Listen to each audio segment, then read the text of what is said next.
calories of deep chocolate bliss. Jell-O, because every diet needs a little wiggle room. Welcome to the UBU Network. You're going to love our podcast today. In news and entertainment, Don Whitaker shares how a celebrity made the choice to do unto others as you would have them do unto you. Would you do the same? Back in a moment. Around the globe, the people of Boeing are working together to make a difference.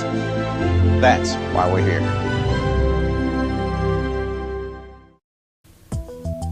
We often hear about our favorite celebs misbehaving, so it's our pleasure to point the spotlight on those who inspire us with genuine acts of kindness. According to the New York Post, a customer of the Diane von Furstenberg store in New York was turned away at the register when she miscalculated her layaway balance.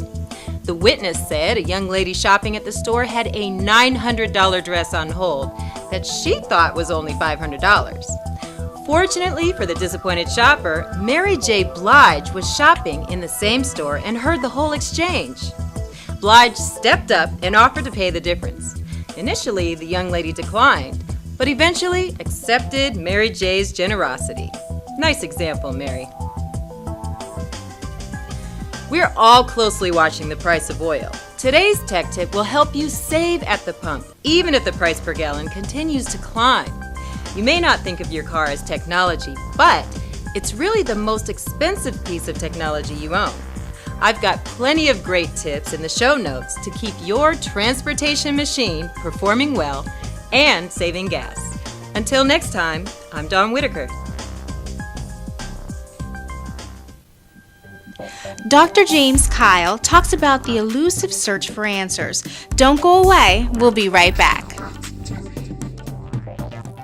How do we make our new cereal? Allow us to demonstrate. You start with Honey Bunches of Oats. The flakes fly! What's left? Just bunches. New in Honey Roasted and Caramel. Hi, I'm Dr. James Kyle. As the primary season winds down, the litany of questions before the next president are frightfully complex. How will we win the peace in Iraq? When will we finish the job in Afghanistan? How will we solve global warming? How will we address the nuclear potential of Iran or North Korea? And on the domestic front, how can we free ourselves of our dependency on foreign oil without dramatic changes in the American way of life? There are many more questions looming on the horizon, but the biggest question centers on whether anyone can find the answers. The issues of our time are so complex, so dangerous to our very existence, that it seems almost impossible that human ingenuity alone can succeed in charting a course through these rough waters.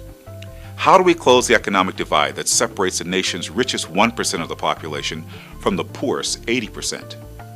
I am sometimes convinced that there are those who believe in heaven on earth, that somehow wishing will make it so, that we can create a land without inequality, without shortages, without injustice or pain. While I hold that we can clearly make a difference, that tomorrow indeed can be better, I am also reminded by history of the intractable plight of the human soul that spawns wars of oppression, genocide, crime, greed, and environmental disaster. Whoever becomes our next president will perhaps regret that lofty promotion as he grapples with what many believe are unsolvable problems. But this is not an occasion to forsake all hope. While we await the answers to our problems, we at least can become the answer. Each of us has the opportunity to think globally and act locally. If enough of us work together in our respective communities, we can lower crime, improve our schools, spark economic opportunity, and improve our collective futures. Until the reign of God can dramatically alter our descent into the abyss of human depravity, we will continually face questions for which there are no answers. And until mankind reaches the inevitable conclusion of our earthly sojourn, unanswerable questions serve to remind us of our frailty. They maintain our sense of awe with the universe and perhaps humble us just a little. Living with the ambiguity of unanswerable questions may actually be preferable to surviving questionable answers. I'm Dr. James Kyle. Wonder who's on call today? Janine Hydell has the answer. Stay tuned for The Doctor is In. Hello, Mac. What's with all of the U's? Oh, yeah, this is my new backup feature, Time Machine. Oh. It automatically makes copies of me every hour. So if I accidentally delete a file, I can always find it. Exactly. Plus, it's part of Leopard, so it comes on every Mac. I have to say, Mac, that's pretty awesome. Yeah, thanks, PC. Yeah, thanks, PC.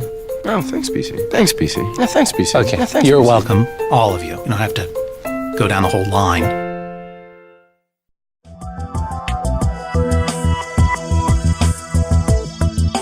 Absolutely. Hi, I'm Janine Hydell. And I'm Dr. Ron Zeidler. Dr. Zeidler, I think today we need to talk about something that affects a lot of people, snoring. And I know this is something that dentists now can help treat. Absolutely. Again, there's been many advances in the treatment of snoring in the last few years. Most people who snore don't even know they're doing it until their spouse just hits them over the head with a pillow in the middle of the night. But snoring can be quite a serious problem. It's not just an annoyance. A lot of people that snore also have what's called sleep apnea. It's the process where you stop breathing in the middle of the night, and as a result, you don't get restful sleep. Now, you said sleep apnea. That can be either a mild problem or a serious problem. What can you do whether it's mild or serious? Well, sleep apnea is basically the stoppage of breathing in the middle of the night, and that process can cause a lot of different things, such as high blood pressure, sudden death, and the things we don't want to think about. The right thing to do is to bring it up with your doctor or your dentist, and then he would usually refer you to what's called a sleep study. A sleep study is you go to a place, you sleep in a bed, you're connected to many wires, and they tell you exactly whether you have moderate or severe sleep apnea. Now, if you have moderate sleep apnea, what kind of treatment can you provide for that? If you have moderate sleep apnea, you can return to your dentist, and we can make you a very nice appliance, almost like a retainer that you wear in your mouth. Okay. And what it does, it advances your lower arch, your lower mandible. It's called mandibular advancing device. And when you sleep, it doesn't let the tissues of the throat collapse onto your airway, and therefore you don't stop sleeping. Now, if you have severe sleep apnea, what do you have to do about that? If you have severe sleep apnea, usually we will let the pulmonary specialist refer you to a company which will set you up with a breathing machine called a CPAP machine, and that will help you breathe at night better and get a nice deep sleep. Well, I think a lot of wives are going to be happy after they see this segment. And a lot of husbands too. That's right. Thank you, Dr. Zeidler. I'm Janine Hydell. And I'm Dr. Ron Zeidler. You know, I'm going to have to try that myself, get my husband to take that.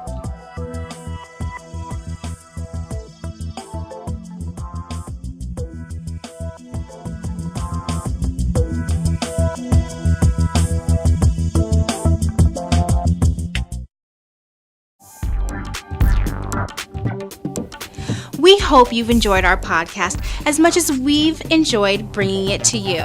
Remember, never decide to do nothing just because you can only do a little. Do what you can. Until next time, I'm Cynthia Brown.